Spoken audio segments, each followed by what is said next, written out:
captured on cell phone video the chilling moment that rapid gunfire broke out in Alexandria this morning. Shots being fired, and there are people running, possibly victims involved. An all-out gun battle as Capitol Hill police and Alexandria officers engaged a lone gunman, 66-year-old James Hutchinson, targeting Republican members of Congress who were practicing for a charity baseball game. We need medics. We got a suspect right by the baseball field from the YMCA. There's also a victim down in the baseball field. Among the first to be hit, Republican whip Steve Scalise. Unfortunately, we don't have 100% of the president's focus. He's focused on trying to undo the results of the election. And when he mentions COVID, he says things like what he just tweeted, another lie about coronavirus this morning. He tweeted, the number of cases and deaths of the China virus is far exaggerated in the United States because of the CDC's ridiculous method of determination compared to other countries, many of whom report purposely very inaccurately and low. When in doubt, call it COVID. Fake news. That is not true.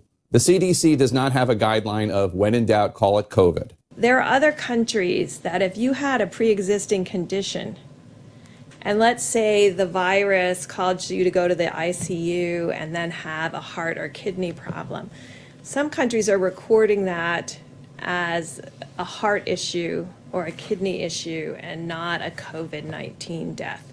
Right now, we're still recording it, and the great thing about having forms that come in and a form that has the ability to mark it as COVID-19 infection, the intent is right now that if someone dies with COVID-19, we are counting that. That is not the case. And 350,000 Americans have died from coronavirus.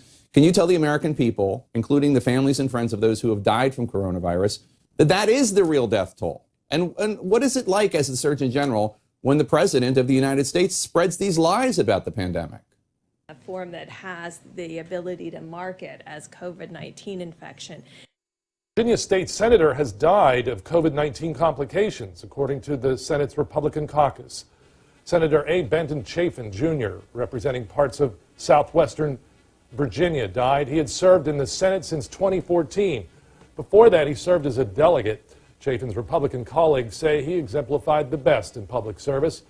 Governor Ralph Northam called him a strong advocate for the southwest part of Virginia and a good man.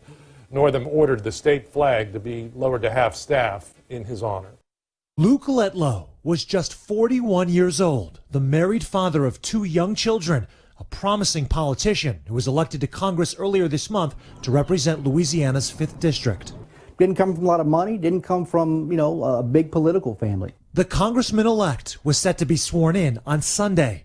Instead, his family now planning a funeral after he died at a Louisiana hospital Tuesday due to COVID complications. Overnight, a spokesman releasing a brief statement saying the family appreciates the numerous prayers and support over the past days, but asks for privacy during this difficult and unexpected time. Louisiana's governor ordering flags to be flown at half-staff the day of Letlow's funeral. Letlow defeated fellow Republican Lance Harris in a runoff this month to fill the seat vacated by Letlow's former boss, Congressman Ralph Abraham. We've had COVID, we've had so many challenges. Less than 2 weeks ago, he announced that he tested positive. From his hospital bed, Letlow urging COVID survivors to donate their plasma to help others who are suffering, saying it could save lives.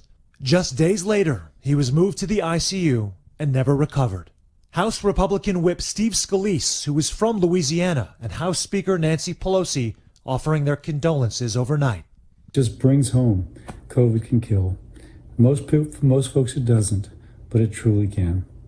So as you remember Luke, his widow, his children in your prayers, remember as well to be careful with COVID. Do everything we know we should do. It's such a heartbreaking story, Sam, and those 2 small kids. Do we know at this point if the congressman-elect had any underlying conditions?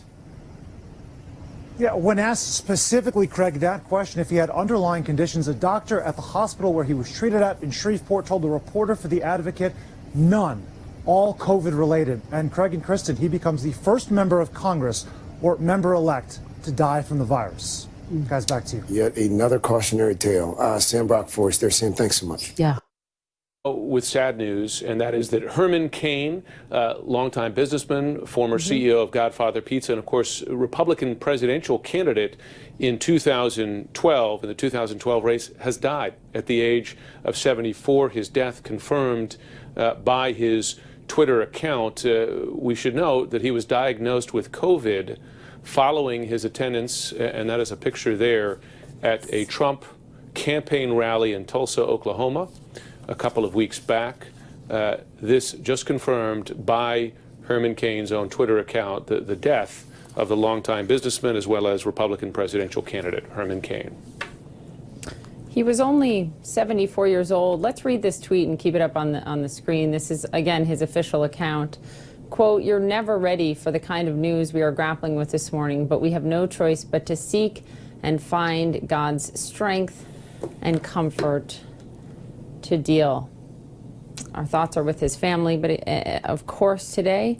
And Jim, again, as you said, quite a successful businessman, quite a career leading Godfather Pizza. He started his career back in the mid-70s, working at Coca-Cola. He went on to Pillsbury, went on to Burger King, became president of the National Restaurant Association. And then, of course, I think so many came to know him when he did run for president back in 2011 in the 2012 campaign.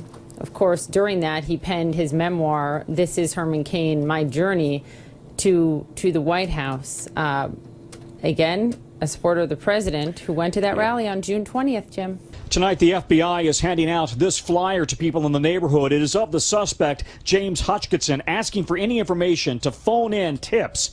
In the meantime, it would certainly appear that this was a targeted assassination attempt on members of Congress, and Lester, that goes to the very heart of the democracy. A form that has the ability to mark it as COVID-19 infection. If someone dies with COVID-19, we are counting that.